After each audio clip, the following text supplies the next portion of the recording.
Well, good morning, everybody, and it's a special warm welcome to Day 2 of the BSI Standards Conference and Awards 2021, particularly because we have an audience in front of us, a live audience physically back together for the first time after such a long time.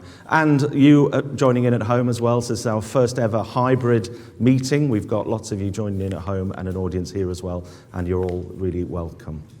I want to thank all of the exhibitors who are exhibiting out in our marketplace outside, and for those of you online, and there's a virtual version of that as well. I want to thank all of our speakers who've made themselves available for this, all of our panelists as well, and also our award nominees. We're going to announce the BSI Standards Awards later, and we're also going to recognise the winners of the IEC 1906 Awards as well. So the Standards Conference is BSI's flagship event, our showcase as the UK's national standards body. And following yesterday's virtual sessions, and hopefully you've all been able to join those and log on and enjoy some of the content there. It'll be available for you to go back to as well. And for those of you in the room, you'll get the opportunity, as I say, to go and see the Knowledge Marketplace at lunchtime. Before we proceed, we need some health and safety announcements. So for those of you online, you might want to make a cup of tea at this point. What you don't need to know is that the toilets are upstairs, the mezzanine level, and there's no fire drills planned today, so if the alarms go off, please follow us through the emergency exit doors and we'll meet on Piccadilly. Obviously, we are trying to be as COVID safe as we can, so for your own safety and those of your colleagues here, we encourage you to wear a mask. Please try to keep a social distance where possible. We know how difficult that is, and we will be consciously refraining from shaking hands, so please don't be offended, which will make the award slightly strange later when our winners come up. We won't be shaking hands with them this time, but the sentiment is the same, of course. So this morning we're focusing on the planet. We're in the middle of a climate emergency, and standards has an important role to play. But before we do that, let me just remind you about how you can participate in this event. Hopefully you've all got the web address, or you've downloaded the app. That's really important to get access to the content. You can see the web address and app behind me on the screen. Please log on there and set yourself up with an account and submit the questions, because that's the way we're going to be collecting questions mainly during the sessions. It will be possible for those of you in the room also to ask questions, but we encourage you, whenever you think of a question, to submit it through the system. And also, if you've got any issues that you want to raise, you can do it through that. We don't automatically broadcast all the questions, so if it is simply where are the toilets, you can be trusted that we will moderate them and they won't go on the screen, but you can put them on the system and we'll try and answer those. So as I say, this morning is about the planet, and it's a great pleasure to introduce our first keynote speaker. And I'm delighted to introduce Rachel Skinner, who will be presenting this first session. Rachel is an executive director at WSP, formerly responsible for the transport business there, and she now has responsibilities for government relations and corporate responsibility. Rachel has until very recently been the president of the ICE, the Institution of Civil Engineers, and during her presidency she has spent time working on climate action towards net zero carbon and better climate resilience. So it's a great pleasure to welcome our first keynote speaker, Rachel Skinner.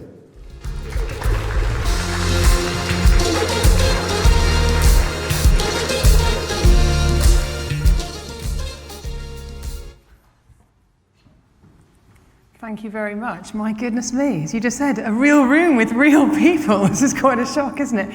No, it is such a pleasure to be here in person and indeed also online in terms of running what will hopefully be one of the better hybrid events that everyone is learning to put together at the moment.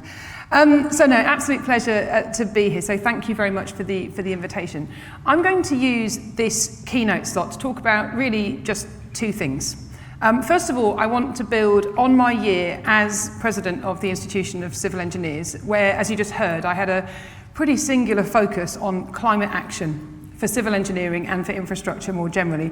And I'd like to kind of use that as I suppose, a bit of a springboard, really, in terms of offering some of my latest thoughts on the reality of the climate challenge, as it will be affecting many of us in the room and indeed online today. I guess most of that from the perspective of somebody I guess as most of us are really, who are fortunate enough to be sitting inside part of the industrialised world, and among the many, many millions of people out there, billions of people who benefit from fairly long-run, fairly mature infrastructure systems that are already in place. But really that is, first of all, the reason for the challenge, and secondly, the need for the change.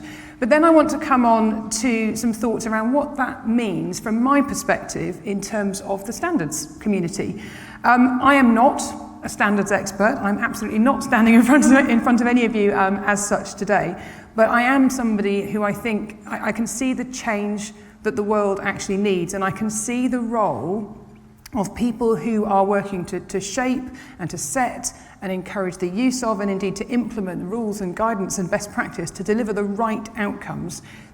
This is the sort of group that is going to be absolutely key to making sure we actually get there and we get to that collective success as quickly as we possibly can.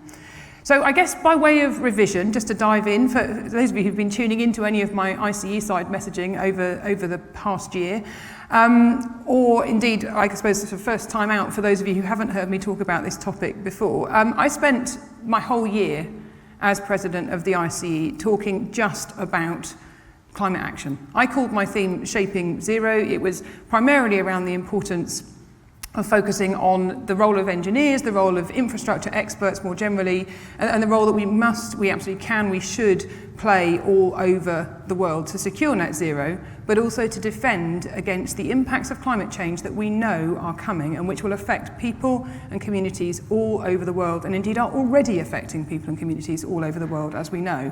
And really, if we do not get to grips with changing the way that we go about well, essentially everything in our everyday lives, really, we are actually putting our collective future on the planet at risk. So to get this into context, for those of you who don't hang out in the world of infrastructure all day long, as obviously a number of us do, why does climate action matter so much in the world of infrastructure and engineering? Well, the engineering community of the world, when you consider it in its absolute widest sense, has an enormous responsibility and a massive opportunity when it comes to climate change, and that is because around 70% of the world's carbon dioxide emissions can be traced back in some way, shape or form to infrastructure. And I'm talking there about any sort of infrastructure, so anything to do with our transport, our water, our waste, our buildings, our digital systems, and of course our energy systems as well, and the infrastructure on which all of those actually rely.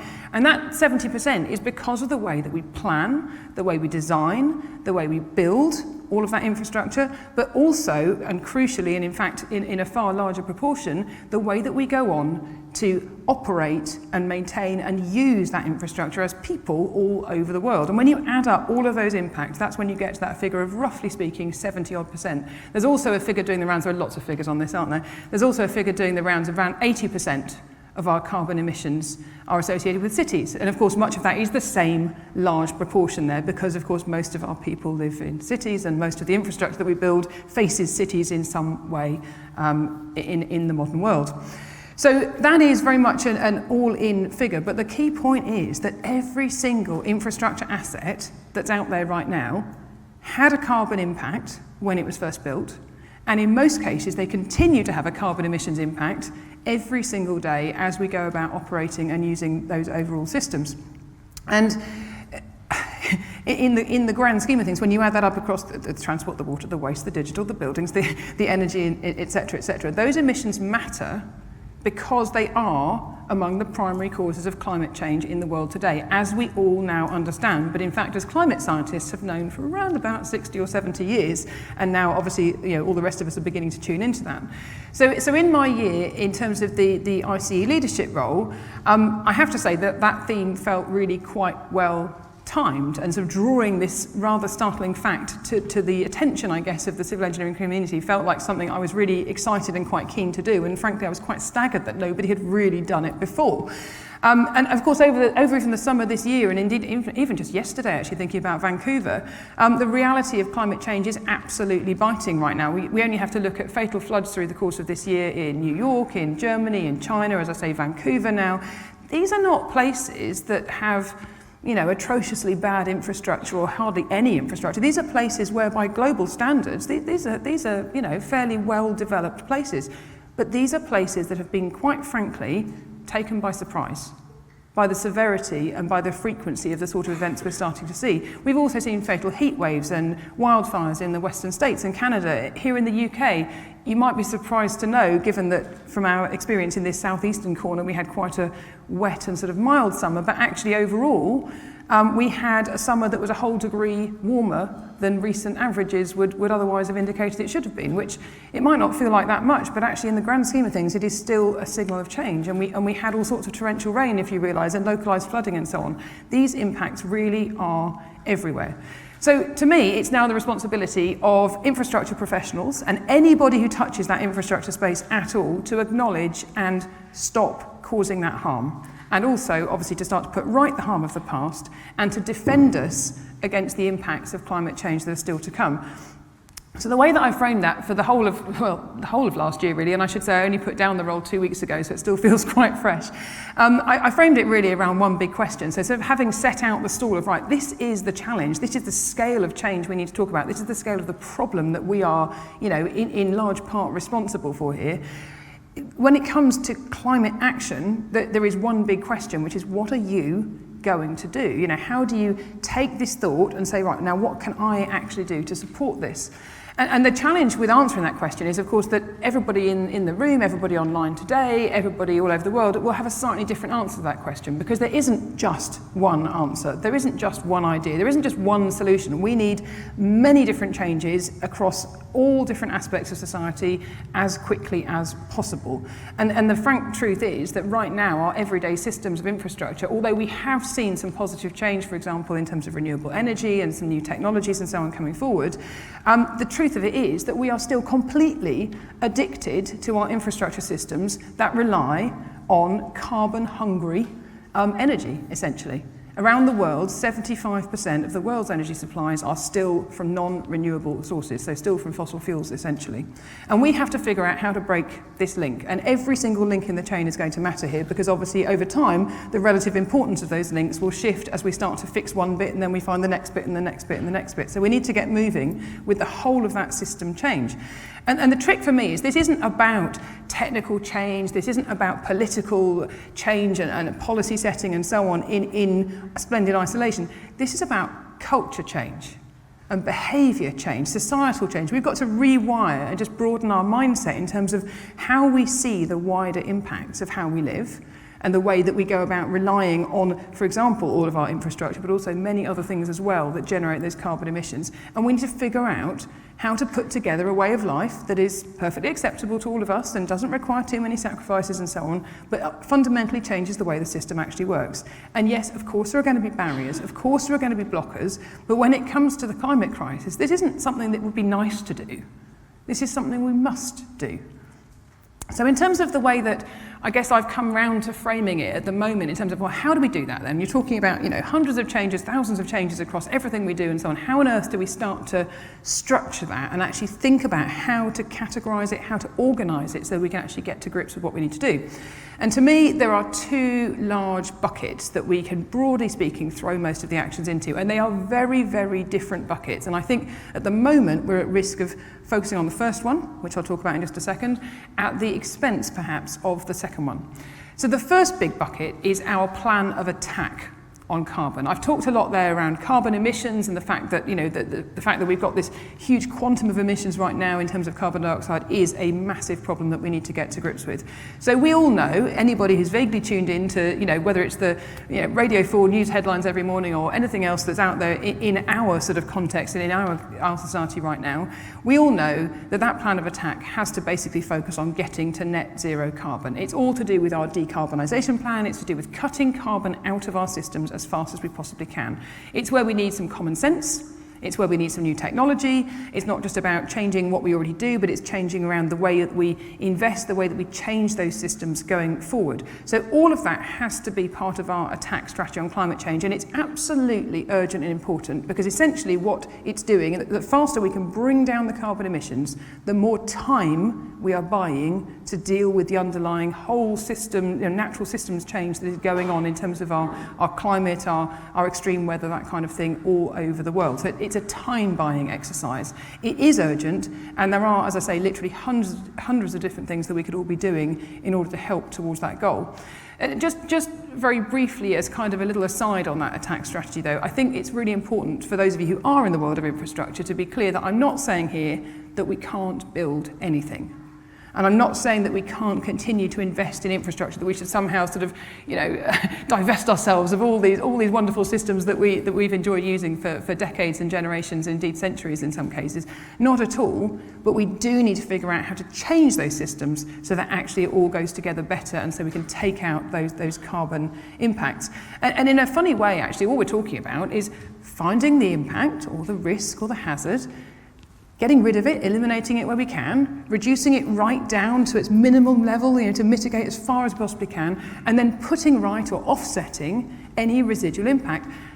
That's exactly the same approach we take to all sorts of other types of risks when we're thinking about, what may go wrong, what may go right, and so on.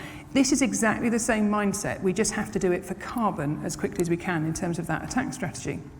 But then we come on to the second bucket, and this is the one that I think it's been really interesting to watch over the course of the last year how the narrative has started to shift, because you'll be forgiven for thinking maybe a year, certainly a couple of years ago, if you look at the UK political direction, but indeed many of the other places around the world enjoying a similarly kind of industrialised lifestyle, if you like, it's all been about net zero. All of it, all the attention is on the specifics of that decarbonisation challenge. And I'm not saying for a minute that's not crucial and important. Of course it is. But it's not the whole picture, because the second bucket is our defence plan, and that is equally urgent because we are too late to just rely on the attack strategy. There's no point, we can't play the game just with a team sort of on the attack and just desperately trying to sort of score at one end of the pitch. I hate using sports analogies, but it really, really does work here.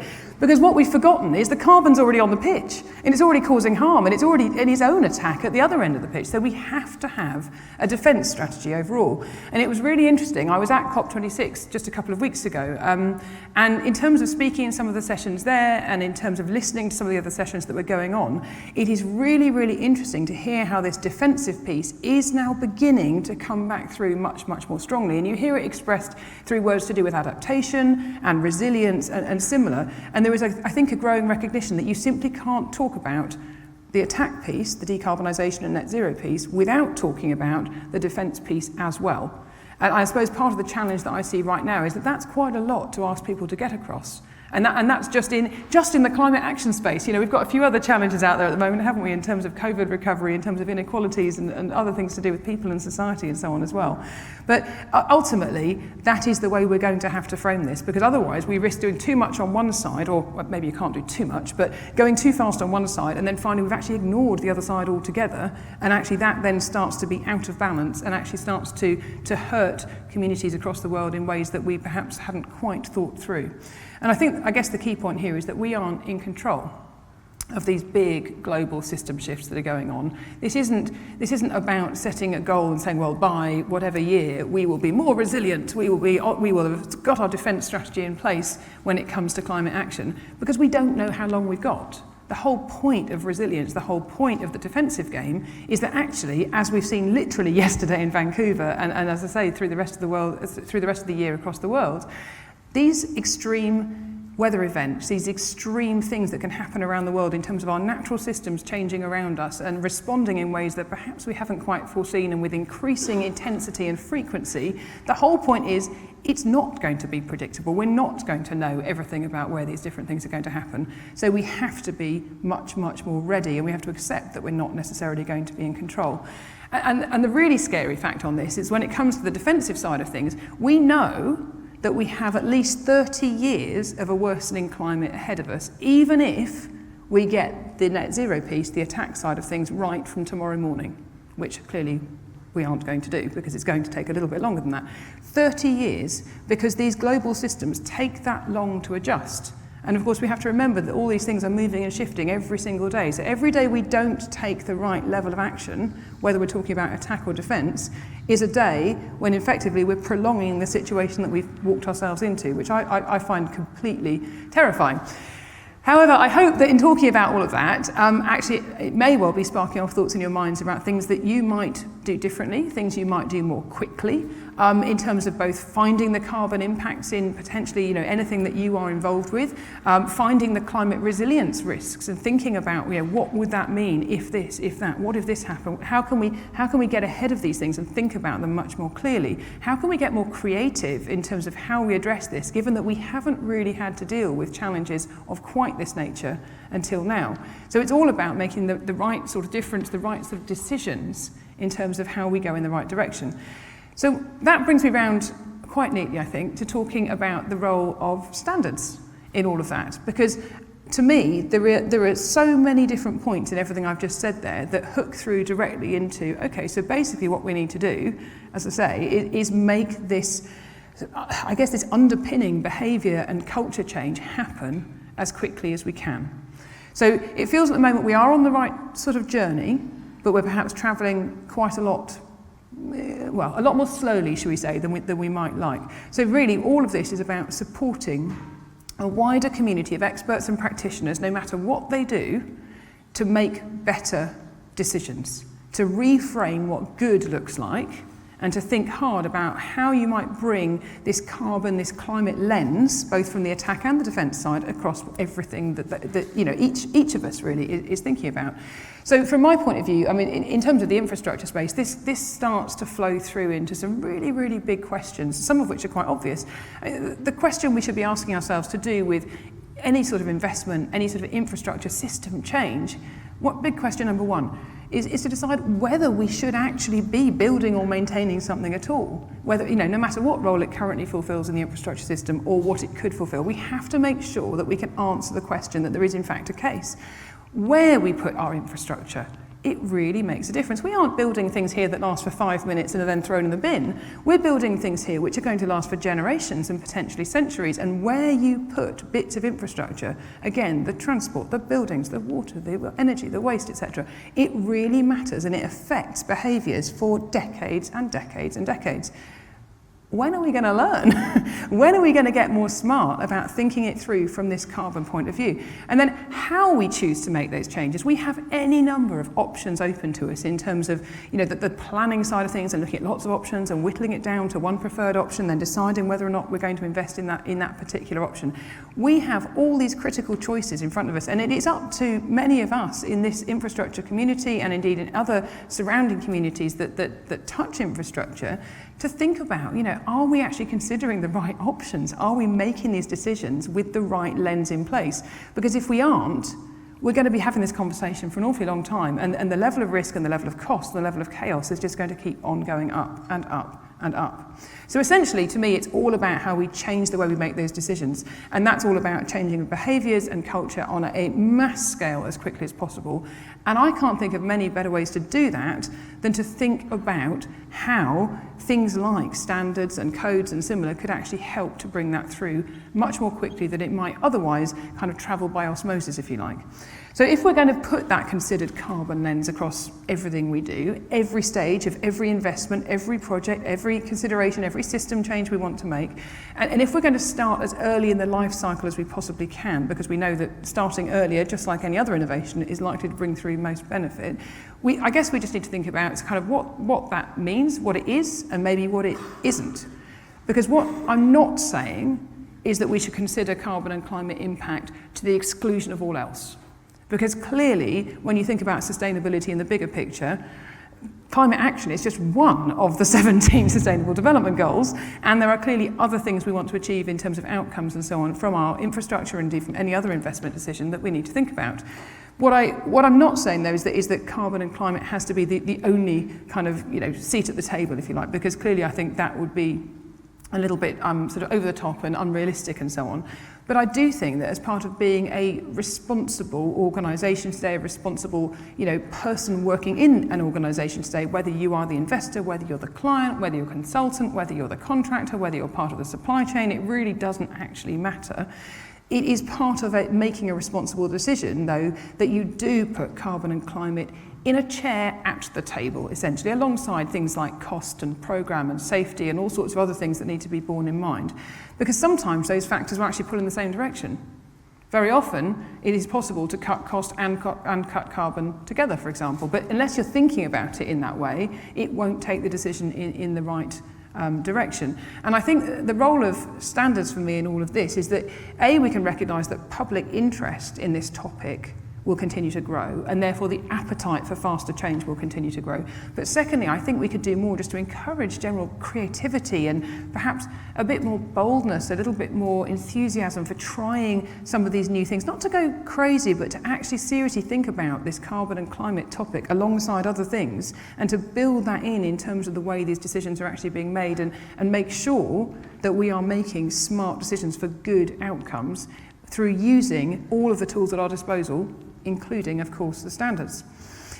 So I guess overall, I guess the only other thought, just before I kind of close, is I'm not talking here about something that should be, in the end, a special approach, I don't think. I think this is something where ideally what we'd want to do is just to get enough hooks in play, enough places, enough entry routes into this kind of topic that actually we can genuinely say that across the board we are starting to make this culture, this behaviour change. It's not just a special thing for just the biggest of investments, or a special thing for just that type of investment, or whatever it might be. It has to be across the whole thing.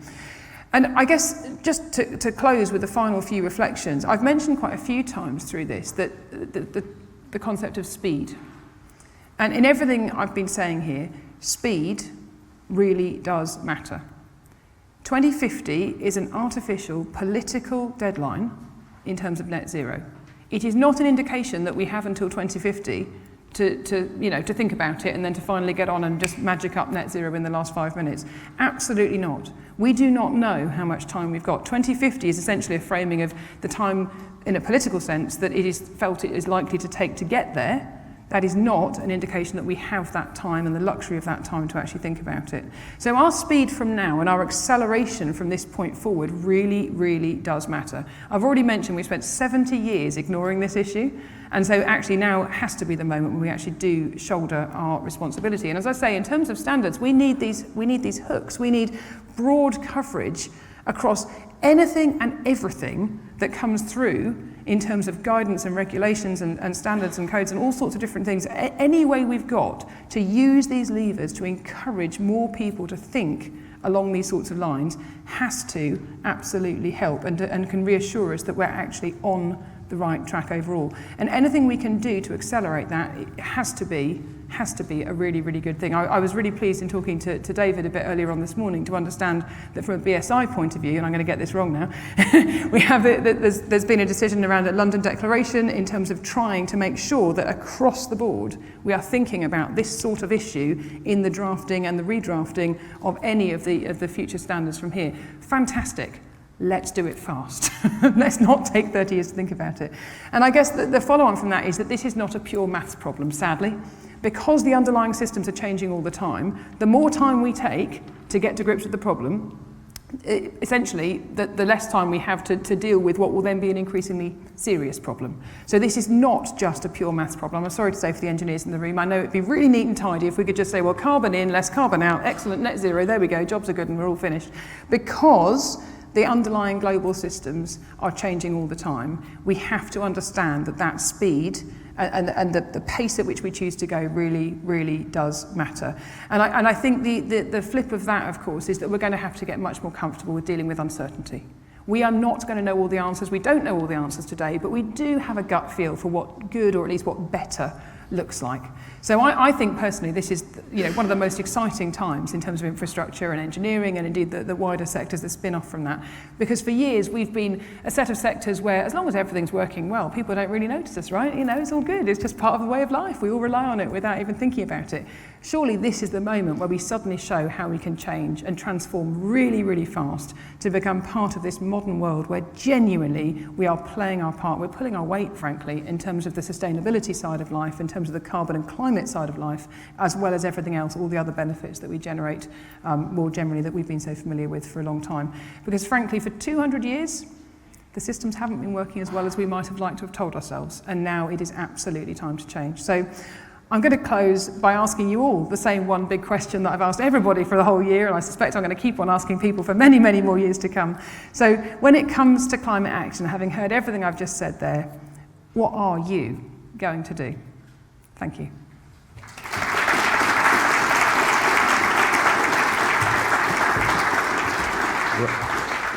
Rachel, thank you so much, and thanks for bringing it back to standards. And there's clearly a question that's been thrown out to all of us in the room and watching online about that. And we certainly take the point about speed and the importance of that. There was a great cartoon doing the rounds of COP26 of an alcoholic saying he was definitely going to quit drinking in 2050. Just after this and after that, yeah. When I've done all that, then I'll quit. Yeah, that's right. Thank you for taking some questions. So please submit questions through the app, and if you're online, you can do it even easier. And if you're in the room, you can put your hands up as well. We might even give you a microphone and take questions as well, if we can. But maybe I could just start with a couple of my own. You talked about behaviour change and culture change. That always seems to be one of the hardest things to manage. Where are the blockers? You talked about the blockers. Where do you see resistance? To me, the first barrier that I've noticed in a professional sort of community sense that we tend to hit is that people just don't know what to do first. They see the problem at last. They see the problem, and then their next question is, so what can I actually do? And I think there is a basic level of literacy, carbon literacy, that people are just going to need to accept is part of doing a professional sort of job in this space nowadays. I mean, we've got no problem with some of the youngsters coming into the industry. They are fully in tune with this agenda already and have a great deal of expertise and so on and knowledge already. I think what perhaps those people in more senior roles need to do is make sure that they have taken the time to educate themselves, and just Google it, right? It's not that difficult. There's all sorts of training out there as well. But just make sure we really understand what the language means, because then you can start to understand, okay, so what could I do? What could I do first? What could I do next? And if you can't see that, it's quite difficult to get started. Yeah, absolutely. A question that's coming on the app is, what's the main barrier to tackle climate change? I mean, is it finance? Is it mindset? Is it technology? What is the politics? all of the above. I think there is a risk at the moment, and I definitely heard this running through COP26. I definitely hear it through some of our politicians around here at the moment. There's a reliance that technology will ride to the rescue and save the day. Now, absolutely, technology has a place, but we're not talking about every piece of this being fixed by some new technology that doesn't exist yet. We're talking about basic common sense changes to a lot of the way we just go about doing everyday work, and those are things that we do not need new technology to change. What we need is to apply our brains. So again, I think that sort of starts to answer that in terms of where the barriers lie. You didn't say standards are the barrier, so that's a good thing. We'll come back to that one. No, they're not. A question on the standards are a good thing. If we could get the standards out there that people understood, right, I can't even get past page 2 of this thing without seeing reference to this, that would be incredible. Yeah. That's a great segue. We're going to talk about the London Declaration. A question that's coming about countries in transition, so Nigeria and India, for example. How do they achieve their own level of consumerism and development without compromising carbon reduction? You talked about the developing world. What do you think? I'm always really conscious when I talk about this that I am speaking in a global sense from, we all are, from a position of privilege in terms, we have been able to take advantage of the Industrial Revolution, et cetera, in terms of, the way that the social and political framing of the world goes together today. But what we need to try to do, I think, is to use in a pretty collaborative way as many tools as we've got at our disposal to help those countries coming through that transition now to follow a path that actually isn't the same as the one that we followed. It's a really, really difficult one because, of course, the business case is pretty challenging at the moment. It is pretty challenging, and it would be probably a lot easier and faster today to follow a more traditional route. And to some extent, it's not up to us to decide, is it? Each country will make its own decisions on how it goes forward. So it's, I think there's a really interesting cultural question in all of that in terms of how, again, we get to that change as quickly as possible, while not assuming that we have all the answers, because a lot of the answers lie actually in those communities elsewhere in the world. I'll take these last two, and then I'm pleased that you're going to join us for a panel discussion where we can go through these themes in a bit more detail. A question, and I should just say that all the questions will come through anonymously. If you want your name recognised alongside it, do put your name in the question so we can see you. But a question about, would you put in climate-related targets into standards that are not related to the climate, such as fire safety? There's an assumption in there that fire safety isn't playing a role towards climate. That's interesting, isn't it? Honestly, I've been finding for some time now that when you actually unpack the various kind of levers and influences that we have available to us, I haven't yet really found anything in the world of infrastructure that can't be related back to something to do with climate action. I mean, fire safety, okay, I'm not a fire safety expert, but immediately my mind would go towards materials and carbon impact of materials choices versus cost, et cetera, that kind of thing. It would go towards, the process piece of it in terms of how do we think this through, what does that mean in terms of both the build stage, so the capital carbon impact, but then also the user and the operational impact that would follow over the whole life of whatever the asset is you're dealing with fire safety for. I don't think there are many people who would genuinely be able to say that this has nothing to do with me. Mm-hmm, mm-hmm. And the last question there is talking about this defence versus attack strategy. What about pollution? How do you tackle issues like not just in the air in terms of greenhouse gases, but pollution of water and ground? Yeah. You said that we can't focus on everything at the same time, but we don't want to miss one of these important things. There are always going to be all these multiple challenges. I think that for me, the carbon challenge has largely come about because we can't see the carbon dioxide emissions and we haven't realised that we've been sort of, merrily sitting as little frogs in the saucepan heating ourselves up for however long. Some of the other issues there and relating to, sort of wider pieces to do with our blue and green infrastructure systems, the water, the land, etc., natural systems, the biodiversity of all of those, we can see a lot of those impacts. We are aware of those impacts, but very often fixing one aspect actually helps to fix others as well. So maybe we just need to get a bit more smart about how we join it together and maybe that's the way not to have too many things on the table at once, is to try to come up with something that works across as many metrics as it can. Ladies and gentlemen, Rachel Skinner. Rachel, thank you. Have a seat. Can I ask our two panellists to come and join us as well? So we're going to move into a climate discussion, same topic. So I'm going to ask our eminent colleagues to come and join us. You come and sit on the other. And we have a distinct surfeit of Davids here this morning, so we'll try and introduce everybody carefully. So Rachel, you've met. Apologies from Nick Blythe, who we had hoped to be here, but has had to pull out the last minute. We'd also hoped to pull Julia Baker in as well from Balfour Beatty, but unfortunately she's also been unavailable, but we're not short of brains on the panel, myself excluded. So David Thatcher, Head of Sector for ESG in BSI, and David Jackman, very welcome David. David co-chairs the ISO Strategic Advisory Group on ESG. So David Jackman, why don't you go first? Do you want to use the podium and make a short presentation? Right, thank you very much, yes. Thank you, David. I'll come and swap whilst you make the presentation. Nothing wrong with the name David. Yeah.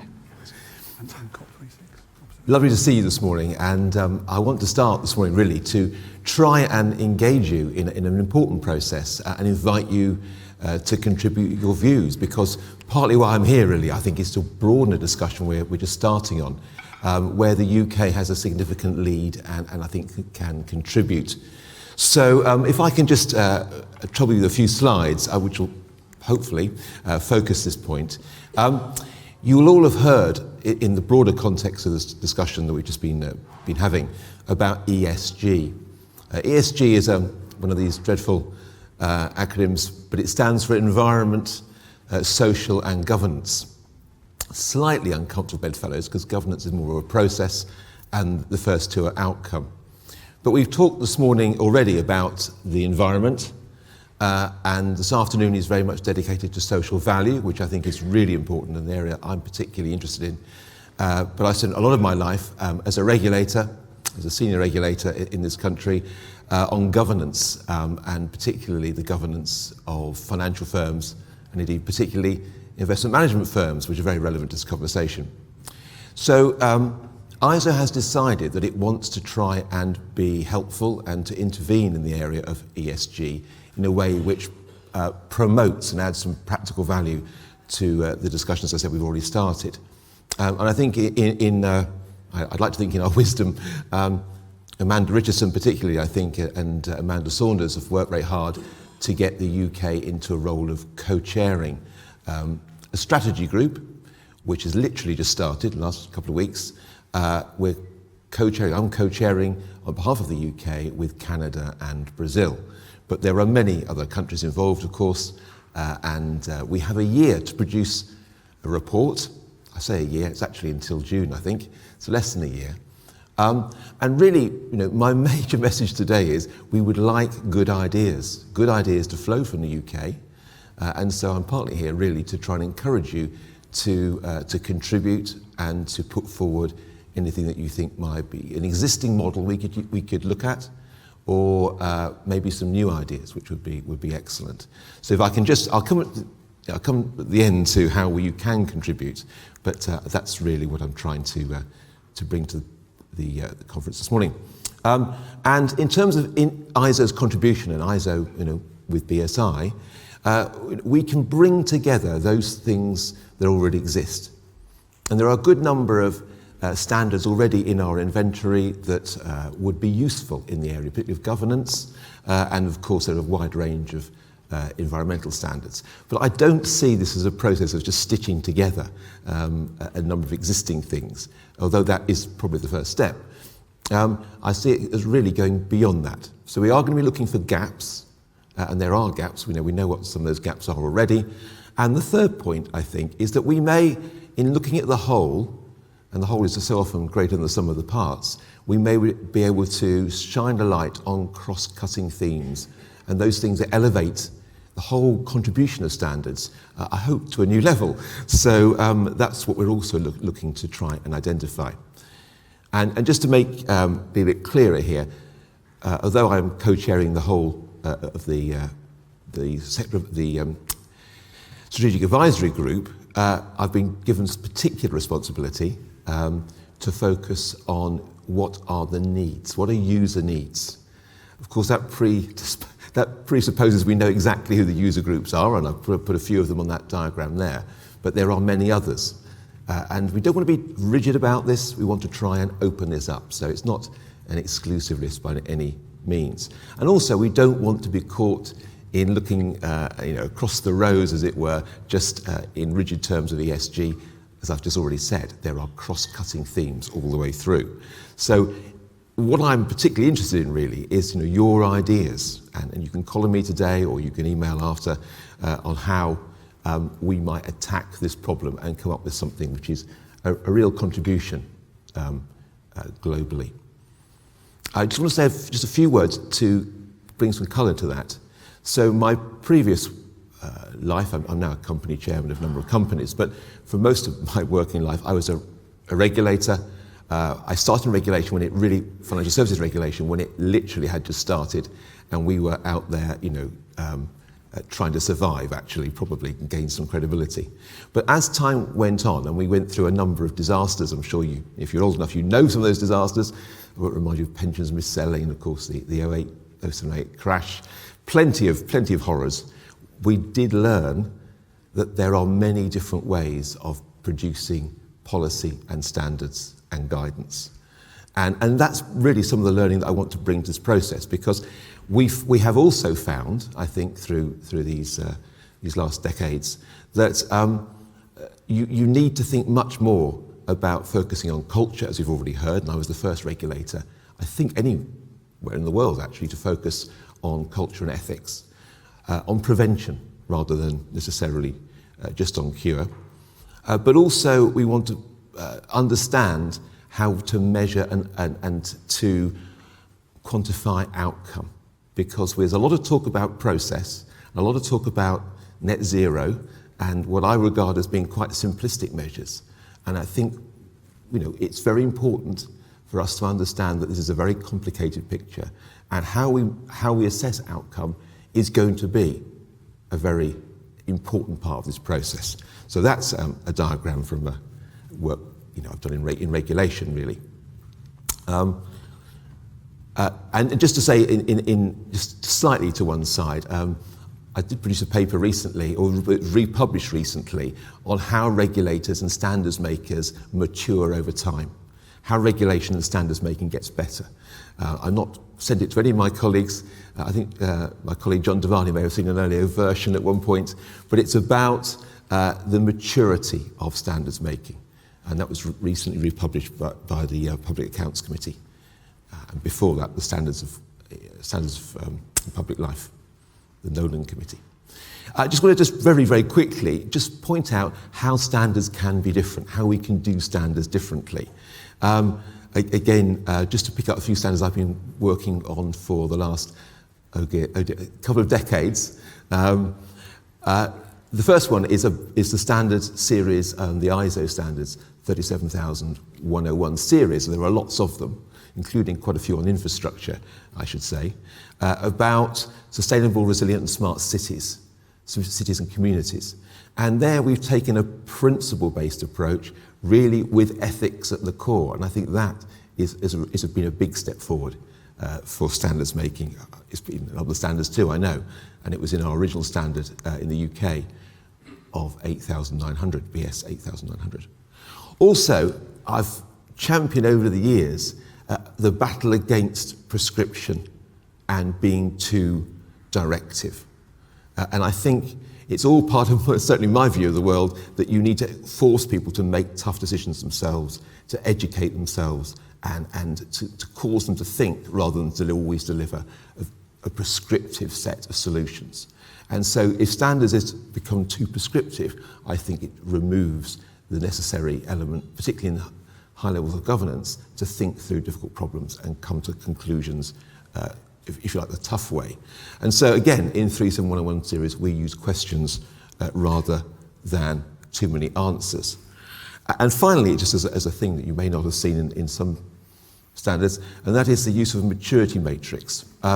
Again, we used this originally in 8900. It seems such a long time ago. I think it was 2004, frighteningly. And I know Amanda Richardson was also involved in that project. And we used the concept of maturity, not only in standards making, but for the very subject that we were looking at in those days. We just used the word sustainability. So the concept of maturity matrix and what that means in terms of measurement, I think, is one I'd like to promote and encourage you to consider if you haven't already done so. And so finally, just to go back to where I started, you know, we want to ask a lot of questions, a lot of user groups very quickly. Again, partly why I'm here today. There must be a lot of different user groups in the room. What do we mean by ESG? What's the value of ESG to us? How can standards make a contribution? How could standards, and when I say standards, I mean a whole toolkit. You know, it doesn't have to be the conventional looking standard. It can be many different things. And we will be looking at the Casco toolkit. How can different tools be used, and what tools do we need, and what tools do we need to prioritise now? So you can either contact Mike Hennigan, who is the committee secretary, who's not here today, unfortunately, or myself directly, and that will, I'm sure, enrich the contribution we can make to the international discussion and make a good UK contribution. So thank you very much. Thank you, David. Come take your seat. Thank you for that, David. While David takes his seat, just a quick question from me, and please do keep submitting your questions. We have some for the panel already. Where are we seeing progress, do you think, in ISO around ESG? And what are the areas that are most obviously lacking in terms of quick progress? Quick answer to that. I mean, we've made tremendous progress in the area of governance, and there's a whole suite, as I'm sure you all know, of environmental standards, and we've been looking at social value. But I would say of the ES and the G, the one that will require the greatest attention will be the S. Mm-hmm. If I can say it simply as that, you know, and that comes back to the point about outcome. You know, what are we looking at in terms of a balanced outcome? And that takes all the points you were. And is the challenge there that getting a global consensus is going to be difficult? Oh yes, except these are really cross-cutting issues. I don't actually think they're necessarily always determined or related to the level of economic development. So, there ought to be the principles, even ethical principles, that we can find agreement about. The phrase I keep hearing a lot is the just transition. So it can't just be a transition for the global north. It has to be something which no one gets left behind. Yes, I mean the word just implies. Rachel was making as well. Yeah. So, David, we heard earlier from Rachel about the London Declaration. Indeed. Will you give us a bit on that? I was expecting almost a QI moment where the words flash at the back, so I'm going to now generate them again okay. Thank you, David. Thank you, Rachel, for mentioning the London Declaration. So I'll briefly introduce myself and my role at BSI, and then just a few minutes on the London Declaration. And maybe put that in a little bit of context in terms of 2021 as a year without spending too much time talking about COP26, because I expect some of those themes will kind of come up in the open discussion. So my name's David Thatcher. I'm the Head of Sector for ESG. David's already explained what ESG is, Environment, Social Governance, for BSI standards. So my role fundamentally is to promote the great catalogue of standards that we have developed over the last many years. In fact, ISO 14001 is 25 years old this year. So it's down to very much the efforts of you in the room that allows us to promote this work. So my job is to promote the work we've published already, the suite of standards, the catalogue of good practice across environmental management, energy management, biodiversity, sustainable finance, circular economy, social responsibility, social value, but also governance as well, resilience, climate change adaptation and resilience, to pick up on Rachel's point. Even a standard that's going out for its draft for public comment right now, which is a new standard of PAS 808 on the principles of sustainable purpose, which perhaps pick up on some of the points we've heard already, which is where the change can happen from within the culture of the organisation. So my job is to promote all that work, but through that engagement with stakeholders in government, within industry, within academia, but also, particularly with my role, societal stakeholders, identify where there are new gaps, where consensus-based good practice needs to be developed in a collaborative sense, and also, it's, like I say, promoting BSI services more generally as a solution provider. In terms of London Declaration, I guess in probably two lines we could say it is a commitment by ISO, and more importantly its membership, that climate science will be incorporated within the development of all standards in the future, but also all those standards that will be subject to revision as well in the future. So it's like I say, incorporating climate science into that standards making process. As importantly, and Rachel didn't pick up on that, I wouldn't expect her to do actually, because that's probably the headline, but as importantly, and it alludes to what we've just been talking about, the London Declaration also recognises the fact that the ISO process, the ISO machine, which most of you I know will be familiar with, needs to be optimise its inclusivity so that all of those stakeholders that are most vulnerable to climate change, societal stakeholders, NGOs who become their voice and advocates, but actually ISO members, particularly from those island nations that are particularly vulnerable to climate change, they are brought, to use maybe the sporting analogy, fully onto the pitch and can be partaking in that process. So it's about recognition of and incorporation of climate science, but also that inclusive approach as well. That's what the London Declaration is. I mentioned about the fact that 2021's been something of a watermark year in that sense. It wasn't just serendipity that the London Declaration happened this year.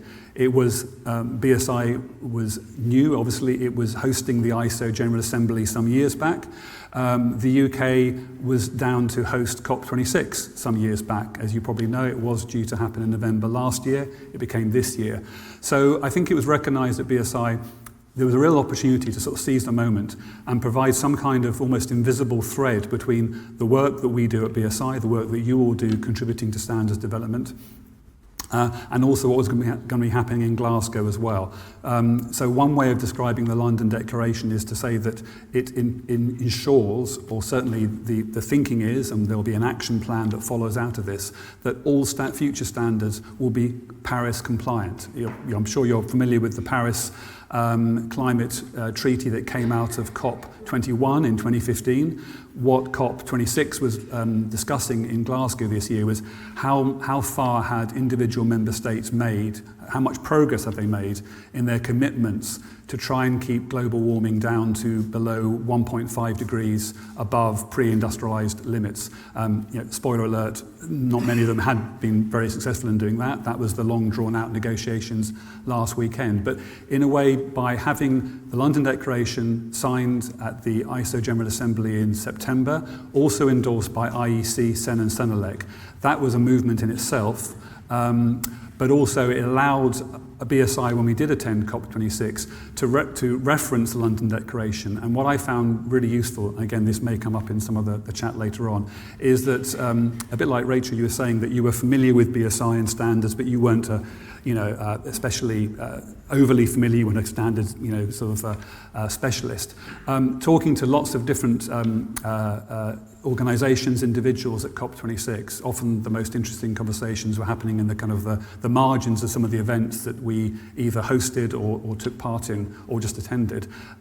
People might say, so why is BSI here? And then suddenly you'd start shifting onto the conversation about maybe terminology when it comes to climate action and carbon neutrality and net zero, and we need to make sure there's consistency in terminology. And you can see the sort of penny drop in people. Yeah, I can see exactly why you're here. Wow, we really do need standards. That's so important. And what I took away from that experience was it's really important, I think, to have collaboration to address the challenges we have now, and Rachel's alluded to that already. It's really important to have consensus on what good looks like. It's really important that the outcomes are credible, but also what starts that process is convening. And I think a standards body, whether it's BSI or ISO, IEC, convening is that superpower. And I think if we are going to get to net zero by 2050, it starts with that convening role that a standards body has. So I think the London Declaration begins that process. We have an action plan starting to sort of form. It'll be something that we will be sharing with committee members as well. I'm sure you're all asking, how does this impact on me in my role as a committee member? I can't stand here and tell you it's going to be like this as of today, but certainly as the action plan starts to roll forward, we will be communicating with you further, whether you're working on fire safety or food safety or pressure vessels. I think there is, as Rachel said, there's a role we can all do as citizens, but there's a role we can all do as members of the standards community to make that change and see real progress. So thank you. Thanks, David.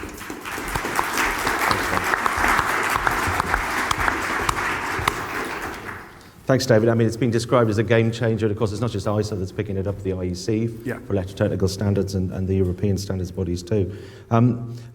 Let's have a discussion around a couple of the topics that came up there. And David, you talked about standards being non-prescriptive, and some of the engineers in the room might have slightly shuddered at this thought. But it links to the question that we've had come in, which is about behaviour change in corporations. And the question is that major corporates should be in a position to manage their ESG responsibilities and commitments, but we've seen a number of high-profile challenges with some corporates managing behaviours in their highly diffuse supply chains. Some seem unaware of behaviours of their suppliers. So what role can standards play to support behavioural change along global supply chains? So maybe David, maybe Rachel, if you ever think of that. Shall I start up? Yes, can I make two, I think, quite important points, really. One is in regulation, and financiers or people in the financial world can be quite keen on numbers too. So, I understand all that. And they like to measure everything. I think it's fair to say that you've got to strike a balance. In fact, you've got to evolve, actually, from what might be quite crude tools at the beginning. And in some senses, the focus on net zero is quite a crude tool. And you were saying these sorts of things. We need to work on those tools that influence people, which doesn't necessarily mean just shouting at them. It doesn't mean either telling them what to do all the time. And what I try to do in regulation, and I think it's relevant here, is to put people in a situation where they have boundaries, so they can't, as it were, go too far, but they are forced into a position, given a set of contributing ideas, to make their own decision. I think you can construct those kind of crucibles in a very deliberate way. And I think standards should work towards that as well. The other thing to say, though, there are areas of the marketplace where we actually, I would say the complete opposite. I'd say we need to be tougher. And certainly in the financial world, around things like green bonds, and what is really a green, what's a green pension, or what's an ESG investment, we have to be much tougher because, as some of my colleagues have put it, people are getting away with blue murder there. Mixed with colours, but they're getting away with describing things as green when they're absolutely not, and then changing the descriptors as you go along. Now there's an area where there's chaos already emerging. I'm sure we've got somebody from the Sustainable Finance Committee on the Yeah, I'm line, sure. and they'll be jabbing their fingers at the screen as we speak. Rachel, so that issue of behavioural change and engineering practice? Yeah, first of all, I would violently agree with that, and I think, yes, it's really interesting. I think we're in a world now where the topic has become a hot topic, kind of pun slightly intended, but it allows people to get away with a lot of hot air to start with, because actually there isn't that general understanding of some of the actually quite technical concepts that we do need to get to grips with. So I would hope that sort of greenwashing type thing would start to come down. It's a very easy shot right now just to sort of throw at anybody, oh, it's greenwashing. It's like, well, actually, we have to start to distinguish between the things that are in fact nonsense and the things that are in fact an effort in the right direction. Just, I guess, to stand up for the engineering community slightly, yes, we have all sorts of people, don't we, inside the professional engineering community. Some absolutely adore working within fairly narrow tramlines in terms of, this is the way we do this, and this is the way we're going to continue to do this, and so on. And in some cases, I think that is absolutely fine. But I think we actually have far more people in the modern professional engineering community who relish the chance to get some creativity out and start to think about, how could I do this? And I really like the way you framed that, David, in terms of, we need to understand where the boundaries are, but you can sort of play within that boundary and you can experiment and you can try it out. And if we could find a way, I suppose, for the guidance that does exist in whatever context to help people, to I guess, reassure them that, you can't be too far wrong as long as you're somewhere in this space, then we will go forward. And I actually think that for a lot of people working at all sorts of different levels, across all sorts of different, infrastructure sectors and so on, that should feel quite exciting. Mm-hmm. It's almost like a new license to operate in a slightly different way, which I think, hopefully, for the right people, will be quite inspiring, energizing. We've had another question from a global dimension, and it's that climate action is a global issue. There appears to be a number of programs to facilitate more sustainable infrastructure development around the world. So how do we ensure that these programs are aligned to maximize impact, bearing in mind that countries at different ends of the development spectrum will face different challenges? So from an infrastructure, physical infrastructure point of view, how do we align programs that are happening around the world? I can certainly kick us off on that one. I think the crucial thing that I always feel we have to all remember here, and I started my sort of professional life as a geographer, not an engineer, but became an engineer. Context matters, place matters. We cannot assume that a solution that works in one place is by definition the right solution for another place, because it won't be. And yes, there are places where there's a lot of translation and sort of, immediate kind of pick up and put down that can in fact be done. But there are, unless we're thinking about that context, I'm not sure that sort of, assumption of easy alignment necessarily actually applies. I think we need to get a lot smarter at understanding where we are now in these various places around the world, what the right sort of solutions looks like. And of course that depends on the risks that are being faced, and that also varies. Climate change is happening everywhere, but the type of change is not the same everywhere. So we need to get really quite clever about how we look for similarities, but equally look for the places where we're going to need difference. Mm-hmm. Is the role for ISO then on these global infrastructure? Yeah, I think so. We would always say in standards that the standards become that kind of common currency, whereby you can have a conversation with your supply chain or potentially new suppliers you're going to work with by citing that standard within a contract, in a conversation. And I think it also comes back to maybe the previous point you made, David, as well, the fact that, yes, typically in, say, engineering, you'll be talking about, the product or process standards, but to give another plug to the new PAS 808, it's about the culture of an organisation as well. So can we work with this business? I think we can do. We know they can deliver those parts. We know that the process that's going to underpin that manufacturing is sound because they're working to a standard, but actually they're now maybe talking the same terminology and referencing some of the same principles-based standards, and that makes, I think, for a more sort of a richer collaboration as well. Mm-hmm. Common terminology. That's an issue that's been picked up by Andrea in a question about the way we've changed our terminology in the standards world over the years, but are we not confusing the issues by our changing use of language when we should be focusing on what we can and should be doing? Perhaps you should start with a standard that uses terminology to ask some of David's questions. Do you think is that a piece of work you could see coming out of? You talked about the gaps. Is that a gap? Well, maybe. The word I think is really important that we don't use enough, from my point of view, is outcome. You know, we all, I did it too, you know, we focus on process, or versions of process and proxies for outcome. Even, you know, as I said, net zero is not really an outcome measure in the way that I'm meaning it, which is how do all of these things affect all of our lives? And I think that's actually quite useful. If you focus on outcome, which does need definition, by the way, and we can find some ways of measuring that, that overcomes some of the points we've been covering about differences between different nations and different sectors, and, you know, inevitable changes of circumstance too. Outcomes are a really powerful way of driving through all of that. So that's one thing I'd like to see defined more carefully.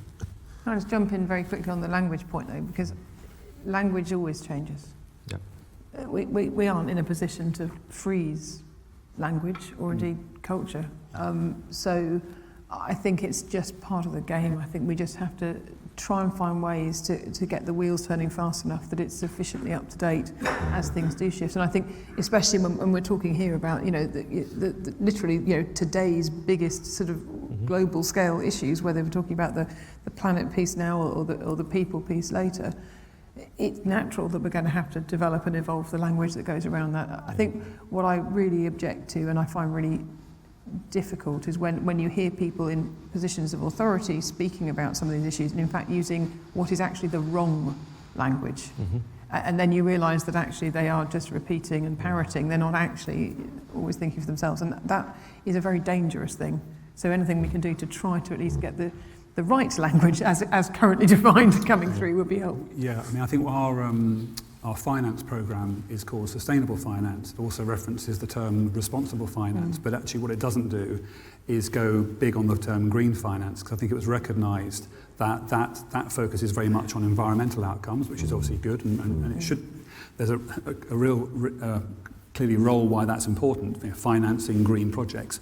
But I guess to put it very simplistically, you used sporting analogies. I tend to sort of break things down this way as well. I should never have done I'm not going to go back to that one. No, but I mean, I think, you know, if you look at something like a green technology like solar, if I'm thinking of investing in a company that manufactures, you know, photovoltaics, but actually I'm concerned about the actual labour conditions, then whilst the outcome of that investment is, it's great, we can now sort of scale up solar power as a result of me putting money into that. Actually, I'm concerned about, so the ESG, I think that term is largely used in sort of financial investing jargon. I think references to the fact that, yeah, language does change, but it's because we become more aware of the fact that there's no simple sort of, you know, key to the door, as it were. We need to recognise all the different parts. And in this case, I think the social, as you said, David, earlier on, the social aspect of the transition is as important as the environmental one as well. If I can just mention one other thing, those of us who are involved in standards in the room will may be aware that a big ISO 26000, which was Social responsibility? Social responsibility. Well, I think it began as corporate social responsibility. And I remember some of us being in those meetings, which were seemed interminable. But that's due for review, and I think that may provide a lot of us with an opportunity to redefine language, possibly provide a bigger framework. I don't know. Let's take it up a level, because we talked about finance, we talked about blockers earlier on. We have a great question about whether good ESG is even compatible with capitalism and shareholder greed. This is one question for you to muse on. But there's another one about cryptocurrencies and the computing power behind them and the environmental impact of those. Bitcoin alone is said to use the same power as a small country, and this is a global trend in finance. So what's our view on those two? Not connected, but in the same sort of space. Rachel, would you like to? Goodness me. Okay, so on the first one, is it possible to get this compatibility? I think, I mean, that the whole trend towards the, if you like, the ESG type thinking, and looking into organisations and businesses and looking for the metrics that you can actually get at around the E, the S and the G to say, you know, what's going on in here. That exists because we've recognised there's a need to get away from the purely financial and commercial results and saying, well, that's good and that's not good or whatever. So I think somehow we have to mesh this together into that. I guess it is the bigger sort of capitalist type structure, isn't it? Because it is, I think, it sounds like a huge phrase to say, doesn't it? But we have to find a way to stack up both the commercial sort of, results side of life with the things that aren't as easily quantifiable, but this ESG piece gets us as close as we can get to something that gives you a broader picture of how that business actually operates. And that really is, as I understand it, at least that's the main purpose of what sits behind this stuff. What was the second one? So about the cryptocurrency. Oh yeah, oh gosh. Yeah. Well, I think it's great that this conversation is on the table. I think it's exactly the right question to ask. I would, however, from an infrastructure point of view, point at the fact that concrete and steel, in terms of their impacts today, are each responsible for 8% of our global carbon emissions, which is in fact, if they were countries, they would be at number 3, joint. So I suggest we need to get on with that as well. We have a question about construction materials as well. We'll come on to that. David, do you want to pick up either of those? Yes, on cryptocurrencies, that's a really, I've been teaching in Singapore for about 20 years, and I'm ashamed to say I've flown there over 50 times. So that is a really bad footprint, isn't it? But I've stopped now, clearly, because I'm doing it all by Zoom. And I was teaching this subject last week. There's a concept that we've developed in regulation called sandboxing, which you may be aware of in other industries too, where a lot of the effects of these innovative products and services can be played out in a kind of safe way. And the two main proponents of that system of methodology happen to be UK and Singapore. So there is a good deal of experience now, and I think there's some relevance to to standards there too. You can create frameworks that are sandboxes effectively, and so you can simulate some of the effects of those things that are quite complicated. So what was the other question? It was about, well, one was about capitalism, one was about cryptocurrency. Right, okay. But just very, very quickly, I mean, I hate to go on about finance, but finance is a great lever to determine what companies do. If you deprive them of finance or you charge them a high price for their finance, that's a really sure way of them paying attention. And I don't apologise for trying to do that. And also, if you can't sell your services or products, a government particularly won't buy them without a certain ISO standard. Super, that's the real way of twisting boards into paying attention. But I still see, and I do chair a good number of boards, there is still a default position, which is to go back to saying what's the most profitable solution rather, and that's despite decades really of talking about stakeholder capitalism and a sort of pseudo understanding perhaps of many other stakeholders, and we've really got to make that fairly simple concept bite home, and I'm afraid the levers of finance are a really good way of doing that. David, anything on that? Probably just on the bit about capitalism, greed, and again another plug for the PAS 808 on purpose. In a way, I think one thing I read about how the economy responded to the pandemic and the inevitable sort of slowing down of the economy was those organisations that I think had a more agile business culture were able to respond to maybe the sort of the unexpected, partly because they were wired differently. So I think a lot of organisations are saying they are purpose-driven. Yes, they are still there in part to deliver shareholder value, but they're purpose-driven, and I suppose the question is saying, are those two things compatible? And I think what's maybe come out of the last 2 years or so has been that organisations can recognise that they can do both, and that actually they can be profitable as well as being purpose-driven through that reimagining of how they can operate. And I think that standard is a good example of where an organisation that says, well, we think we're purpose-led, but actually let's hold a mirror up to now a standard that's been developed by organisations like Cambridge Institute of Sustainable Leadership, one of the members of our steering group. And actually, here are the principles. How many of those can we tick off? Because actually, if we're not quite there yet, then clearly maybe we shouldn't be saying we're purpose-led. We're on that purpose journey. So part of that is trying to address purpose wash. And I suppose part of the reason we've developed that is because we're recognising that organisations are making bold statements, which is probably then generating the kind of question that we got, which is, well, how can you be that if you're also there to deliver shareholder value? I'm going to take a couple of questions from the room. So if you've got a question and you haven't put it on the app, put your hand up. We'll make sure we get a microphone to you. So while we tee those up, let's just take a couple of the other questions that have come in. And I think this one is again for you, David Thatcher, on the London Declaration. We recognise that developing countries tend to have a larger proportion of national standards rather than international standards, where in the UK we're almost 85%, I think, converted to international standard. Can the London Declaration help developing countries to embed climate science into their national standards development process? And how can it support developing countries to get more involved in the system? I think it's probably that last part really. It's the fact that it's there in part to encourage developing countries within ISO to participate more, and I think it provides in a way those guide rails for how they can start to ensure that national standards do recognise the climate science. I think that's part of that ambition.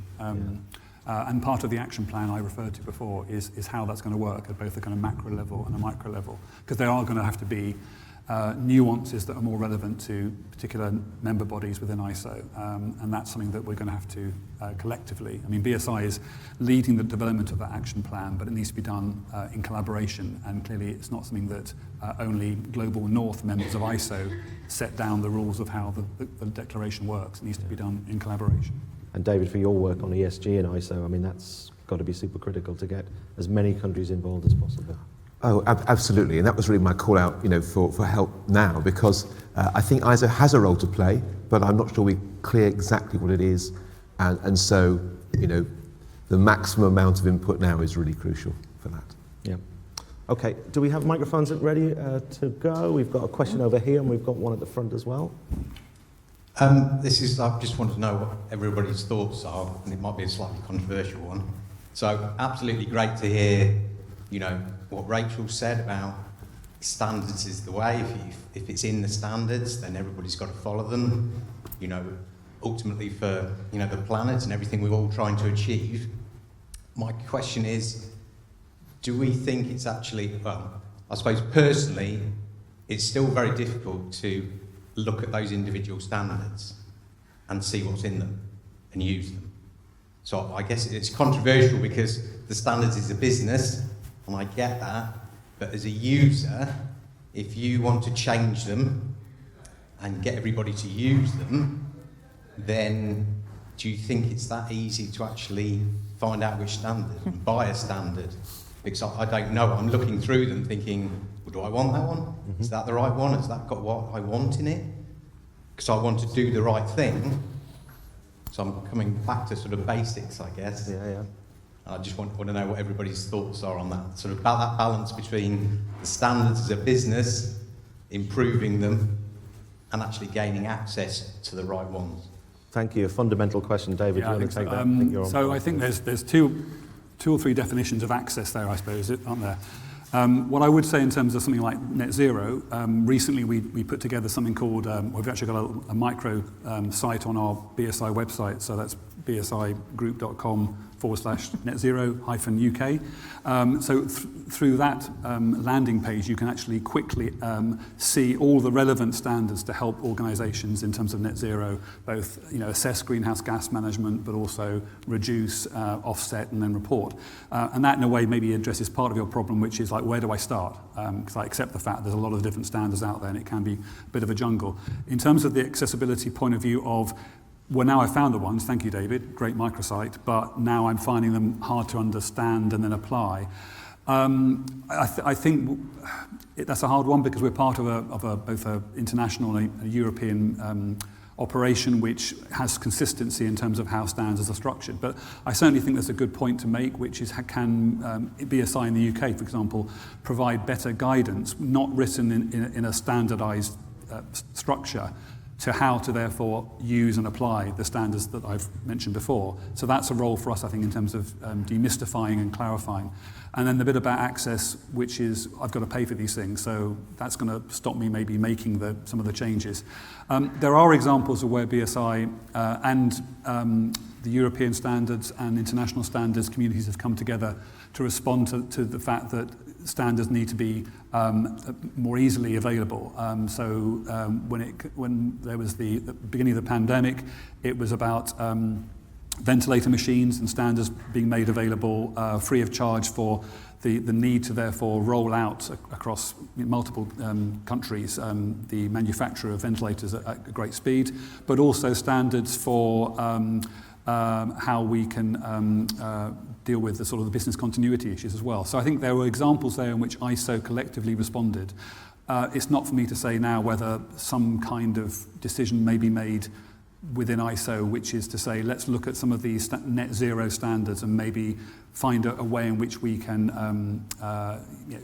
improve the circulation of those documents, if not also the usability of those documents. But it's been done before, and I think there's definitely an argument to be made that some of those standards should be more easily available. Let's just use the word easily available. There's no point in writing standards if they're not usable. That's unfindable. Well, true, exactly. Okay, so we've got 2 more questions. So we'll take one at the back, and then if we can get a microphone to Roy at the front. Oh, we got another one there as well? Yes. So we've got a question. We've got here. 3. Sorry. Okay, so we'll take 1, we'll take 2, and then we take 3. Yeah. Let's take the 3 together, and we'll try and do it. Thanks. Good morning. It's been great to hear what's been said from the platform, and I would agree with much of what's been said. But there is a but, and there always is. We've been saying this now for the past 20 years because that's when I started to get involved in standards. And there are many standards, particularly in the construction sector, that have not been developed and are there. So how do you get sectors to pick up standards? And perhaps more importantly now, how do we encourage companies to encourage the young people in them to get involved in standards development, so the criticism from the industry that the standards are always too difficult to understand are being developed more by young people who have an eye for the future, both in terms of technology and understanding of what standards can do. Great question, because we know young people in particular are really fired up on the climate change debate. We might just pick up the role that you're doing on young engineers as well. So we'll take 3 questions together. We've got a question there as well. Just a wider question around the climate and how standards can play a part in that. So I was wondering whether people thought it was more difficult to get ambitious standards and regulations in place to drive positive climate action, or whether the difficulty is to check that people are actually following those standards. Okay, so implementation issues. Okay, so maybe we'll take those 2 questions, and then we can bring the 2 microphones down the front, because we have a question on the left and one on the right here down at the front. David, do you want to... Yes. Can I definitely answer that last question?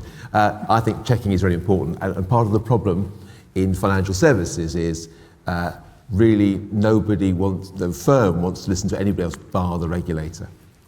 I was responsible for making my contribution to 9,500 pages of rules in the UK, and then there's many others around the world. And so I think we are actually at this time going to have to work more directly with regulators because they have the power to make these things happen. And they have all the checking systems and all the monitoring controls that you need. And I think to some extent that's the point I made earlier on. We have to get tough in some areas, yet tough doesn't always mean it's all about prescription. It can also be about behavioural change. So that's my first. Second thing is I worked with my colleague John Devani, who's in the audience, to try and introduce young people, at least onto one committee. Ironically, it didn't really last very long, and I think they were a bit bamboozled by lots of people more my age, probably sounding off and saying things that really were probably not very helpful. Anyway, we need to work on that, because the younger generation do get a lot of these ideas much quicker than perhaps we do. So that's a fundamental issue. Go back to that idea. Yeah, not forgotten, Rachel. Good. Right, a few thoughts. The couple of questions in there around, I guess, the navigation of standards. How do you know what exists? How do you know which ones you need to be using, and so on? This is interesting, because there's a conversation specifically to do with the climate agenda broadly. So one of the hats that I wear is I chair the carbon work stream of the Infrastructure Client Group, a group of, give or take, 20 of the major, mainly UK-based infrastructure clients. So a lot of the ones you'd expect to find in that bundle, basically. But it's fascinating because what the conversation in that group has recently come around to this realisation that in terms of supply chain and in terms of actually making change in that supply chain and getting to these, the widespread sort of changes in behaviour that we've all been talking about, very often those supply chains overlap. And very often they are in their own way, in part at least, international, if not fully global. And it feels like there are more levers that we could be pulling in terms of encouraging the investor and the client community perhaps to do more to encourage specific, sort of areas to go and focus on and that kind of thing, because actually you will find that supply chains do start to fall in line if they realise that these are actually things that need to happen and almost become a prerequisite in terms of actually getting into various teams to actually deliver whatever it might be. On the point around young people and engagement, and actually just reflecting very quickly on one of the events I was involved with at COP26, I helped a group of various youth organisations around the world, specifically to do obviously with climate action, given it was COP26. They had put together, this was a group, some of the United Nations youth groups, World Bank's youth groups, the World Federation of Engineering Organisations, that also have various youth sort of setups around the world. They'd all come together and they'd managed to put together by themselves, essentially, a set of 12 asks of the climate negotiation teams who obviously came together in Glasgow just very recently. It was really interesting to read their list of what they wanted in this space, instead of us assuming that we all know. And I kind of feel I sit in the middle here. I like to think I'm still young, but I'm kind of in the middle of my career, but never mind. But it was fascinating just to read that and to realise that actually some of it's just so straightforward. 4 of them were simply just about, could you just involve us, please, in the conversation around this and this and this and this, because we have a view, we have brains, we have ideas and that kind of thing. So maybe it's about figuring out how to make that really work well, because of course we need to remember when it comes to these issues to do with climate, but also to do with equalities and all the other pieces, frankly, that sit across all of the SDGs, they are the generation for whom these impacts are going to play out. And it matters. They will still be working in 40 years' time. They care very deeply how that will actually come through. Absolutely. David, do you want to The point about regulation, I mean, I always think of it this way, which is that regulation says what to do and a standard can actually tell you how to do it, or regulation might say what not to do and a standard can tell you what to put in place to make sure you don't fall into that bear trap. I mean, it's unusual. Most events I talk to a room full of people who don't know too much about our work. Obviously, this is a room when everyone's very familiar with it. But I mean, we do actually work very closely with regulators because they sit on many of our committees, as I'm sure you know if you sit on committees, and you may know there's a regulator or someone from the regulator on that committee. But I think probably acknowledging the question, I think what we need to do at BSI is, whilst we should encourage that sort of flow of expertise from a regulator on a committee, I think we need to make sure we have a more strategic relationship with regulators at a slightly more senior policy level, because I would imagine if we had 5 or 6 experts from, say, Ofgem on our energy committees, and then we spoke to somebody from Ofgem at a, like I say, senior policy level, they may not know that. So we need to make sure we have that relationship both where the expertise is at the more granular level, but also at the more senior level. So therefore, the entire regulator can see the value of supporting the development of standards and how that complements the work they do, rather than kind of butts up against it. So that's why I'd probably say we need to probably work harder there. Okay, we've got 2 questions from the floor. Roy, do you want to go first? Okay, sorry, thank you. Roy Irani, I'm the chairman of BSI Committee PV37, which deals with cylinder operations. And about 15 years ago, we embraced the concept of having standards which are performance related and not very specific. This was a great breakthrough because we managed to unite the whole of 90% of the world to follow an ISO standard. And now many millions of cylinders are manufactured using certain standards which are developed on an ISO basis. Now, from a sustainability point of view, this is very good because the manufacturer only has to make one type of cylinder, which you can sell to China, Germany, France, and so on. And USA, by the way, as well. They're following that standard. But that's one point. But the main point I wanted to make is, although, I shouldn't start things off with although, I really enjoyed what was being said by the three speakers from the stage. But one thing that we've all missed is the concept of valuing human life.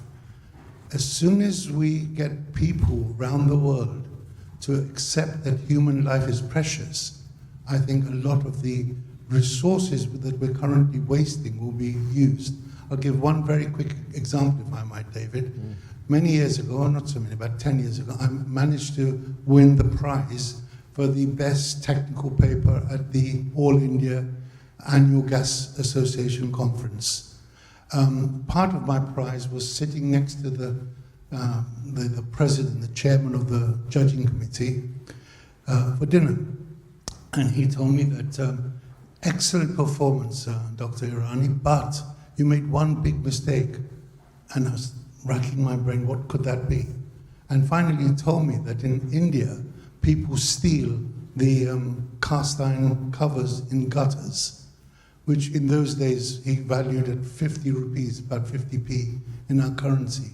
And come the monsoon, several children every year are found dead in the gutters because they slipped through. Mm-hmm. So as soon as we value human life, these countries which are resistant to reducing their coal exports and usage, like India, China, Nigeria was mentioned, Russia, will soon value the importance of cutting down on resources generally. Yeah. I wonder if the panel has a comment, please. Thanks for that point. Let's take a second question and we'll come back to them. Thank you. Maurice Cox, National Physical Laboratory. Towards the end of her presentation, Rachel mentioned uncertainty, which is obviously a very important consideration, particularly today.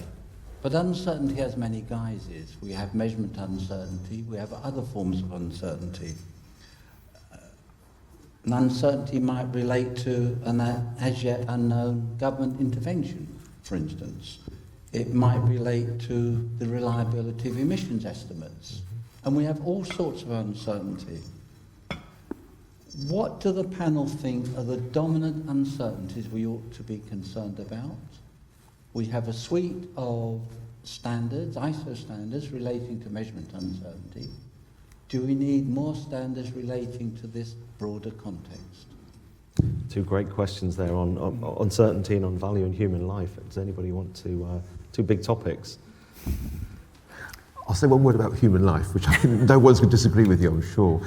And I think if we may not have said it, we would have been thinking about that, certainly in the ESG, in the S bit. One thing that I'm going to discuss with David afterwards is this concept of purpose, though.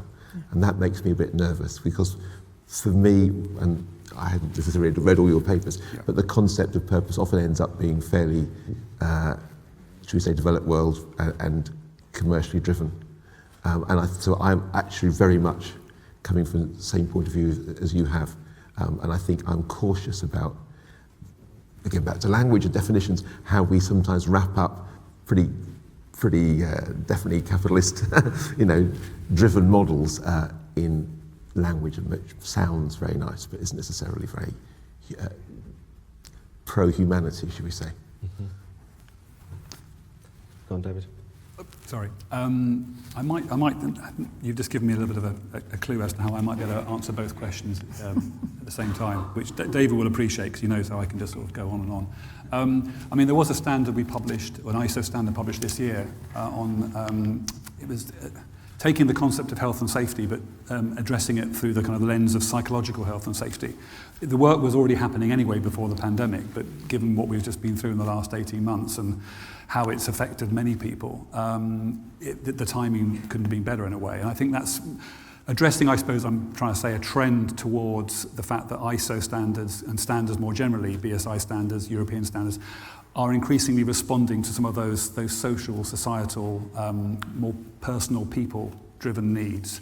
And I suppose in a way that maybe takes the point that you're saying there about the uncertainty, because it is things like psychological health and safety, which can be at the heart of where, if the workforce are feeling uncertain because of, we're emerging out of a pandemic, it maybe gives a business some of the tools to recognise that uncertainty it's not always about things like, well, we make a product using that part. Are we sure we're going to get that part in the next, supply of that material?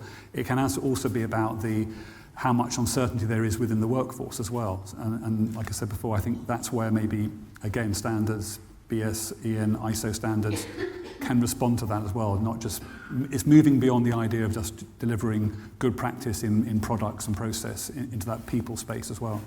Rachel. Sure. I guess sort of taking the questions in that order, I think what you're getting at is implicit and sort of almost underlying in terms of everything that we've been talking about this morning. But I would also just point at, in terms of the value of human life, but also the value we place on our natural systems around us. And there's been obviously, a lot of discussion this year, for example, around the biodiversity side of things, as well as just the pure climate change side of things. All these systems and all these crises seem to be sort of crashing one on top of the other. We are starting to see that coming through, I think, in terms of the way that we value the carbon impact of, these various existing processes that are out there in the world and so on. So until very, very recently, it is essentially, if you're even thinking about it at all, it's been incredibly cheap to think about your carbon impact. It really hasn't been a significant influence in terms of decision making. But even in the last, over the course of this year, in fact, we've seen some pretty significant changes, not just around here in the UK, but also around some parts of the rest of the world, where there really is a growing acknowledgement that the actual cost, the monetary cost of generating these tons of carbon dioxide and so on actually has a far greater, it needs to be valued at a far greater level than we'd previously appreciated. I guess that's beginning to take some of that into account. It's not quite the same thing, but I think it's some sort of response to that. On the point around uncertainty, absolutely, of course, there are many different types of uncertainty. I guess for me there are two key aspects that I guess I was just flagging there. The nature of climate change, the nature of the climate crisis is such that we cannot predict with any great certainty quite what lies ahead. It is actually possible that the carbon emissions that we've already put up into the atmosphere in the last 10, 20, 30 years have not yet fully shown us their impact because it takes that 30 odd years to get round the cycle. So there is an inherent uncertainty in terms of the fact that we're just going to have to get more comfortable that we cannot always say that, the key to next year will be pretty much what happened last year and on and on.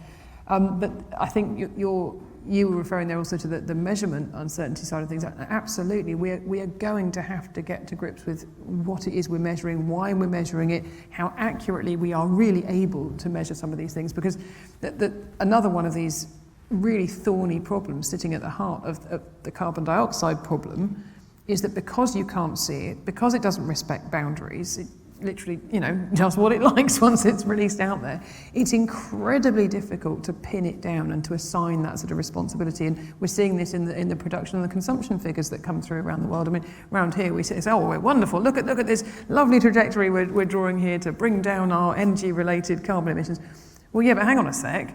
We're not taking into account the fact that we, as consumers, are busy making use of things that have been produced elsewhere in the world, which have some rather significant carbon emissions associated with them. So this point around measurement and trying to just catch these things as simply as we can, I guess, but also in a I guess as reliable a way as we possibly can for now, but recognising it's going to have to keep shifting, that cutting edge will keep moving. It is going to be crucial, but that shouldn't stop us getting on in the right direction. Mm-hmm. That for me is the key. We know where the right direction is. We just let's not hide behind the fact that we don't know what the 7th decimal place is. Let's just get on and broadly go in the right direction in the meantime. we need to close shortly. I'm going to take the last questions from the online, from people who've submitted them online, and I'll fire one to each of you. So the three different questions. So David Thatcher, first of all, there's a question about how you build consumer trust and confidence. Standards play a role in that, but is there also a role for accredited conformity assessment? What's the role for that to give assurance?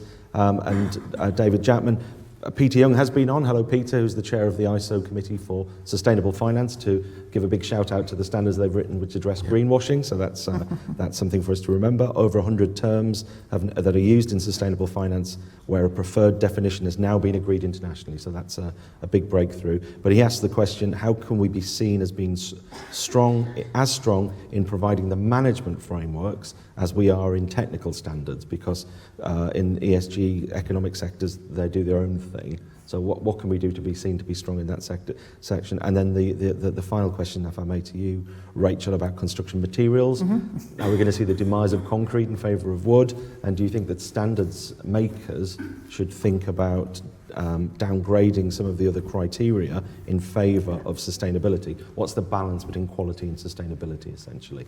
But David, Thatcher, do you want to go first? Yeah, I think it's a hugely important additional piece of the jigsaw puzzle, which is the idea of trust. And again, I'm going to probably point back to my experience at COP26, and the fact is that probably.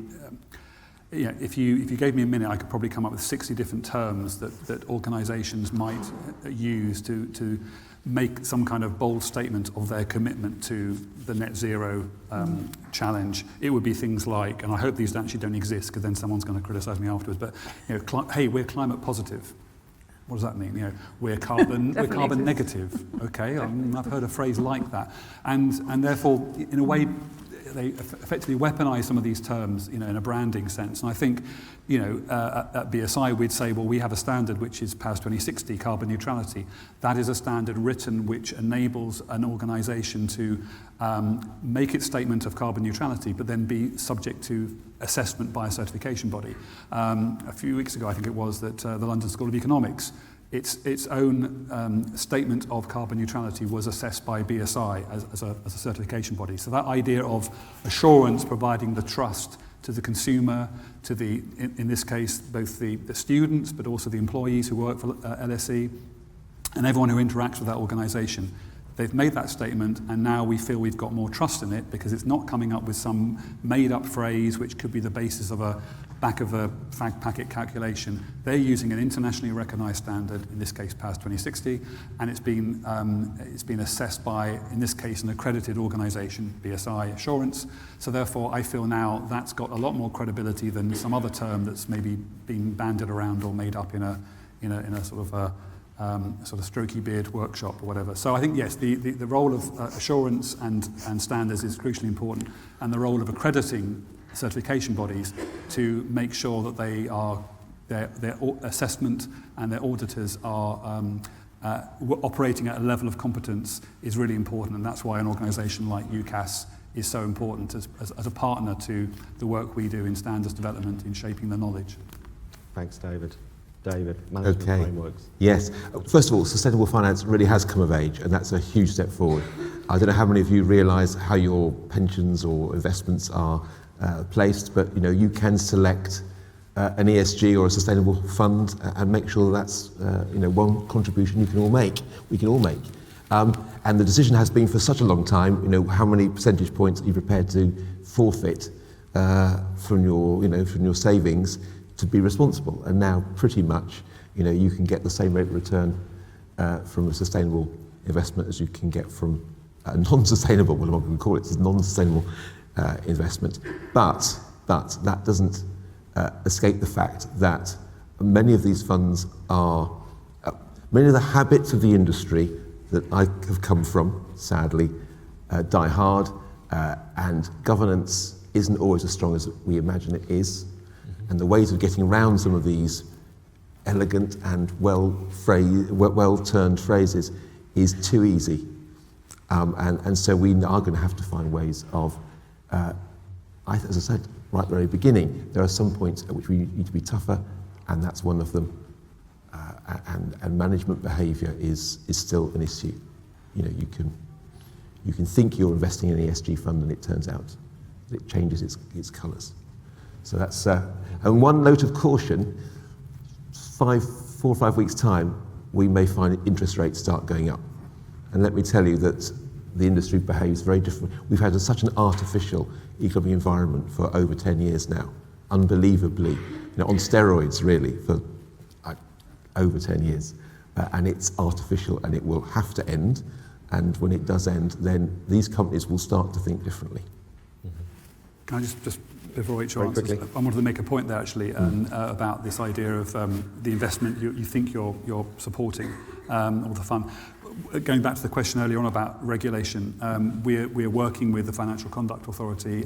They're on the back of the Chancellor's statement in July about setting up, or rather asking the FCA to look at a labelling scheme for green and sustainable financial products, we're working alongside the FCA in terms of disclosure and labelling as well. So that's an example of, a very real example of where, you know, the consumer needs to know what they're buying or investing in, and therefore that's a role that the regulator has, in this case, working alongside a standards body like BSI. It's a good example of how they can work together. Well, yeah. Good, very good. So Rachel, materials and quality versus sustainability. Fascinating subject to close us out. No, fantastic. No, it's I mentioned concrete and steel, and really it's cement production and steel production, which are really, really guilty parties in the world of infrastructure in terms of their carbon impact right now.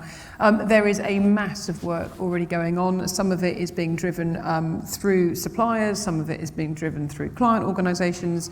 There is a massive work to start to understand the real impact of the really, really commonplace materials that are already in use across all sorts of infrastructure sectors, and which really are at the moment, you know, sort of almost just presumed in terms of being the way that we're going to go about building whatever it is we decide to build going forward.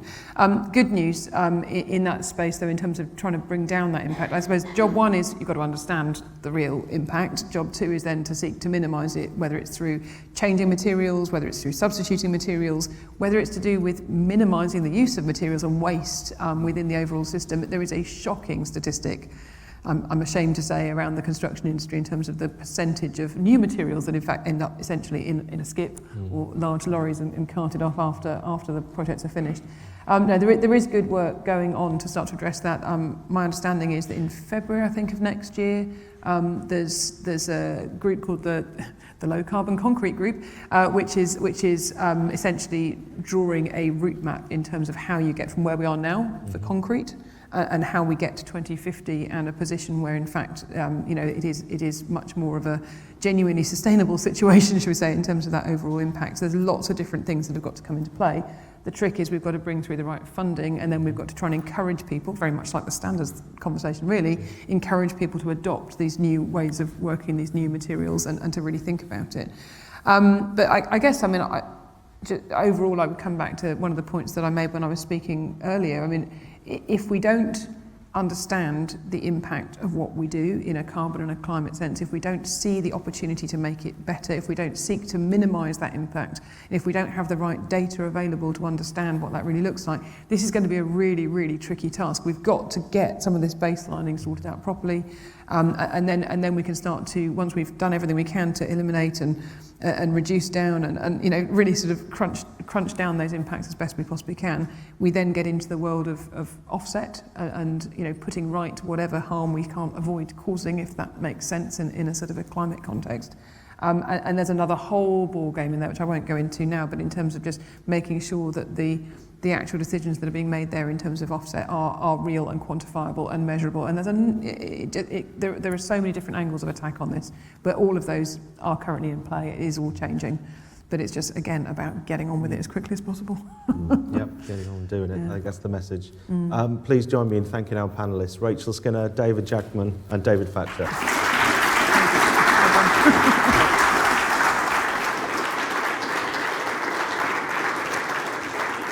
So that's the end of our morning session. For those of you in the room, lunch will be served directly through there. For those of you online, I can't help you with lunch, but you can join the virtual marketplace, the online, where our exhibitors are exhibiting online. You can chat to people who are here, and for the rest of you, you can find all those same things out there. Thank you very much for your time this morning, and we'll be back at 1 o'clock. Great.